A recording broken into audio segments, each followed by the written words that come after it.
hapon sa inyong lahat. Dito ulit tayo gumagawa ng isa pang video.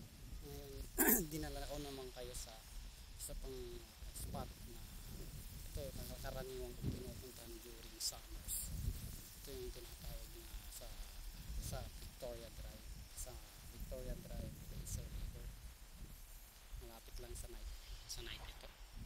So ito yung itsura niyan. Tayo ay namimingwit ulit. Kasi yung hobby natin. So yan yung pamingwit ko. Meron din tayong katabi na nandun din. Naghihintay din ng kagat. Well, anyway, kaninang umaga. Nandito ako kaninang umaga. And medyo hindi ko nakaligtan kung gumawa ng video. Makakuha naman tayo ng mahigit 10 dito. Ngayon bumalik tayo kasi wala naman tayong gagawin sa bahay. Off day ko ngayon. Kaya nandito po tayo. So itong ilog na to ulit, ito yung isang pinakamahabang river systems ng British Columbia, itong Fraser River. Ito yung kalayo natin sa bunganga nito siguro mga 5 kilometers away lang. Dagat na, dun sa may Richmond naman yon. So yun yung daan, ayan yung bridge, pakita ko lang sa inyo. Ayan yung bridge na papunta ng Richmond. Ayan, so dito tayo sa river ngayon. Ayan. So medyo mainit nga ngayon kasi summer pa rin itsura natin na nagbe-fishing. Mayroon tayong upuan, mayroon parang park din, alam niya yung river park, parang ganun. Tapos mayroon pang fishing doon zoom natin. Medyo maganda yung pan natin ngayon yung gamit natin ngayon is napalitan dahil yung unang cellphone ko na ginamit ko, yung iPhone 13, lumangoy po dyan sa ilog. Nalaglag sa ilog, kaya yun napabili tayo ng bagong cellphone, and this time Samsung naman. May kumakagat-kagat din, kaso bakit ganun, hindi kumakapit. So ayan siya, tingnan mapapansin nyo may bell siya, no? Pag yan kinagat tumutunog yung hinihila. Ayan ang kaganapan ngayon. Pakita ko lang, mag turn around tayo. So ito, nakaharap ako sa kalimutan ko yung pangalan ng Mitchell Island yata yung kaharap natin. Ayan, magpapa-left tayo. So yan, hindi ko na alam kung anong lugar yan, hindi ko alam yung pangalan. Ayan, yung mga naririnig nyo nagtitit-tit-tit, yan yung mga heavy equipment dyan sa kabila. Ayan, mga kasama pa natin nagdadatingan. So sa likod natin puro sa mga kondo.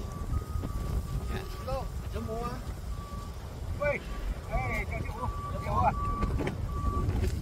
Malamang kung dumami pa tayo dito kasi itong mga kasama nating mga chino naman walang pakundangan. Sampo pesto kung nakauna ka hindi nila tinitingnan.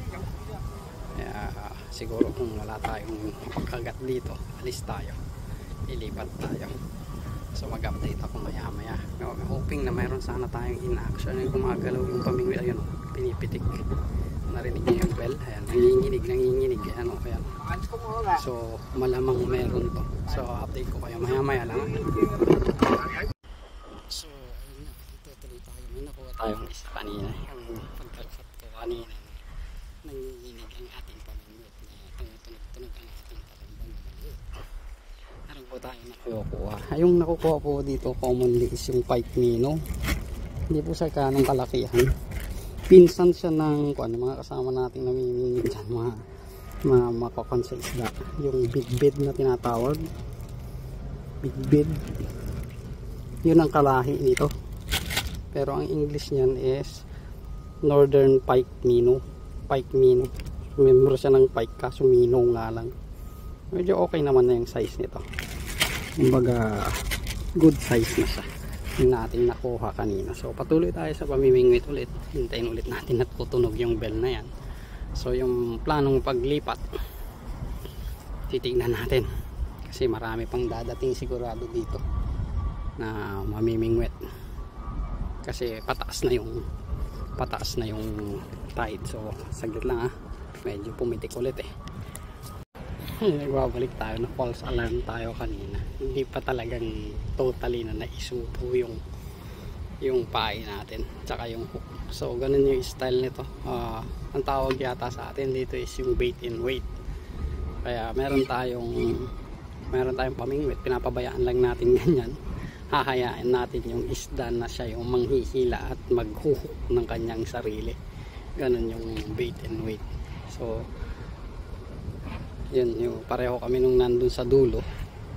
Yan, tapos itong nasa gitna naman hindi ko alam kung anong tawag doon. Bait and wait din, kaso nakahawak sila sa may kanilang pamingwit na kung nanginig pinipitikan nila. Yung kumbaga inaabangan tayo, naka-free hand tayo, kaya yan, nakakapag-video din tayo. Ang time nga pala ngayon is alas 5 na ng hapon dito sa British Columbia, Vancouver. Ang ganda rin ng pan dito. Yung maganda rito is yung mag-walk. Ang kahaba nito is mga 2 kilometers. Ang haba nito pag susundan mo. Pero kung susundan mo to yung talagang yung hindi lang dito sa may Victoria Drive, ang haba nito mga 4 na kilometro hanggang sa River City. River City ng Burnaby. Part na ng Burnaby yung River City. River City? Oh, tama, River City. Hindi tayo masyadong familiar pa kasi hindi pa tayo expert talaga sa lugar-lugar dito. So kanina nga pala may kwento ko pa. Nakikita niyo yung mga yan. Ang dami mga wild duck dito. Zoom natin. Pakita natin na yan. Ang dami mga wild duck dito. Malipad-lipad. Hindi nila inaano. Kung sa atin to may maglalabas na ng iskopeta at babarilin yan. So ayan. So yung may kwento ko pala kanina, akala ko di motor lahat yung mga bangka na dumadaan dito. Sayang hindi ko na videohan. Bago ako mag-start ng video, nakita ko may nagsasagwan. Feeling ko nandyan ako sa atin. Na-miss ko tuloy yung mga ilog din dyan sa atin. Ayan, may nakuha siya. Ayan. May nakuha siya. Tayong naunang nakakuha, pero yun, wala na yatang susunod, ewan ko. Pero tataas pa yung tubig nito hanggang 7:52 yata, mga 8 o'clock pinakamataas niya. So hoping na madagdagan natin ang ating huli. At saka gusto ko sana yung in action na yun na manghihila. Nakalimutan ko mag-shake. Try ko kayong ipwesto dito kung makikita nyo ako. Try lang natin. Tingnan natin kung nakikita ako. Hindi nakikita yung pamingwit. Saan yung pamingwit ko? Ayun. So makikita pala kung nakatayo ako. Lagyan natin yung bag. Palawak natin kay bag. So wala tayong pang-kasama dito. Pupungin tayo kung isdang nahuli natin. Baka bumagsak kung natin. Yan. Yan. Tanangin natin. So siguro tagayin natin mga 2 minutes, no? Panoorin natin. Samahan nyo kung panoorin yung pamingwit natin na gagalaw. Yan. And kung ganitong buwan, yung matagal-tagal yung kagata. Kung ano-ano, yung isda yun. Umagalaw, nakakakan kayo dun sa mga asan yung pamingwit natin. Wala tuloy, nagalaw ng isda. So ganito natin para mapaside natin. Ayan. So pag ganito yung medyo matagal-tagal kung ano nang iniisip na malalalim, yun yata yung nakakapon sa pag-fishing. Yung iniisip kung hihilain yung pamingwit na makukuha kang malaki, ganun ba. Tapos iniisip mo rin yung ano yung gagawin mo sa next. Kumbaga nakakapagplano ka, malayo ang isip mo, parang ganun ba. Yung may kumagat sa atin, sana balikan mo. Kita nyo ba yun? Malaw kanina.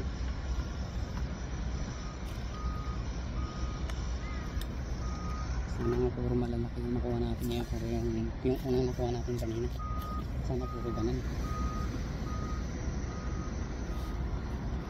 So yun yung kung ano pag-fishing ka, mabalikan ko yung sinasabi ko na pag ganito para bang nare-relax yung mahilig mag-fish, nare-relax yung isip nila dahil parang ganyan, nakapangayos sa may pamilya, naghihintay, mag-aabang Kumbaga yun yung excitement nito, yung nag-aabang ka tapos yung pinipitik-pitik yung inyong pamingwit.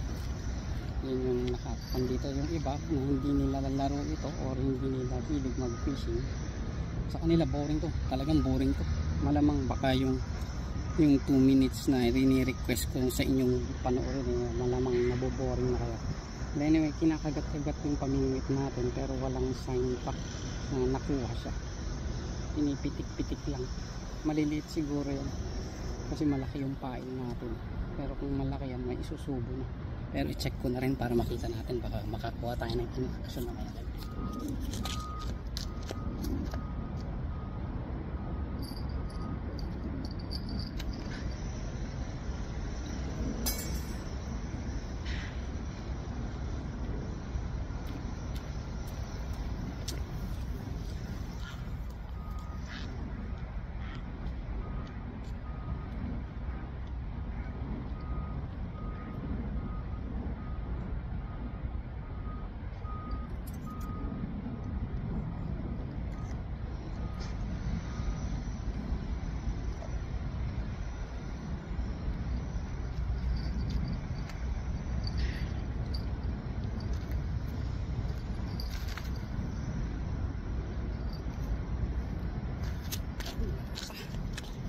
Wala pa. Tanggal ko muna kayo sa view na yun. Naboboring na kayo. Siguro mag-update na lang ako mamaya bago tayo umalis, or bago tingnan natin kung lilipat tayo. Parang kakaunti na yung kumakagat dito, hindi katulad nung kaninang umaga. Marami kaninang umaga So maya balik tayo. Sa ating pagpapatuloy, siguro mayroong mga 20 minutes or 30 minutes ang nakaraan bago ako nag-cut na false alarm tayo. Naka-4 na tayo. Ito na sa work. 4 na good size. Kaninang umaga mayroon akong mga maliliit, mga baby pa yung mga nakuha ko kaninang umaga. So ayun, antay ulit tayo. Antay ulit tayo ng mga dumadaan. Hindi, walkway ito pinagjajagingan din. Ayan, so yung mga yan nagyaganay. Yan sila. Ang dami nakukuha nun ngayon. May nakuha na yun tumutunog na yun. Ewan ko bakit di niya nakukuha kaagad ayun dalawa. Sabay pa yung pamingwit niyang may kumaagat. Hindi ko alam kung nakuha niya. Ayun, nanginginig. Ayun, nakuha niya. Malaki yun. Malaki yung nakuha nun. May kinakagat din sa atin. Obserbahan natin. Maliit. Yun, malaki nga. May kumakagat din sa atin. Tingnan natin. Iwan ko mo. Ayun. Sige, mamaya na lang. Ayun, na-false alarm ulit tayo. May nakuha siya. Ayun. Sunod-sunod na rin ang kuha nila. Nabibihay na tayo May hina yung pamingwit natin Okay lang yun, basta malalaki lahat. Ewan ko, ang dami siguro ng isda nitong river na to. Kasi halos araw-araw itong mga to dito Yung mga nakakasama nating mga Chino dito, halos araw-araw sila dito na namimingwit. Ganun pa rin, marami pa rin na silang napapakagat, marami pa rin silang nakukuha. Pero kung sa lake tayo, malala ko pala sa lake. Sa lake tayo, wala nang laman ngayon yung mga lake. Siguro kung meron man, yan na yung mga talagang nakakatakas. Dalawang kanyang nakuha, kaso maliliit. Sabay na dalawa. Mga palag-palag pa dun sa may ilalim ng kanya.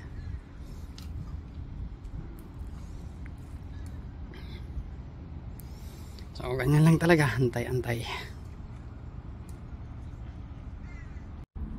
Magkukungkig na po tayo. Naka-6 naman po tayo. Marami din. Umaga okay, isa. 6 na good size naman, okay. So ayun, gumagalaw ulit yung pamingwit natin, hoping na medyo malaki to. Sige.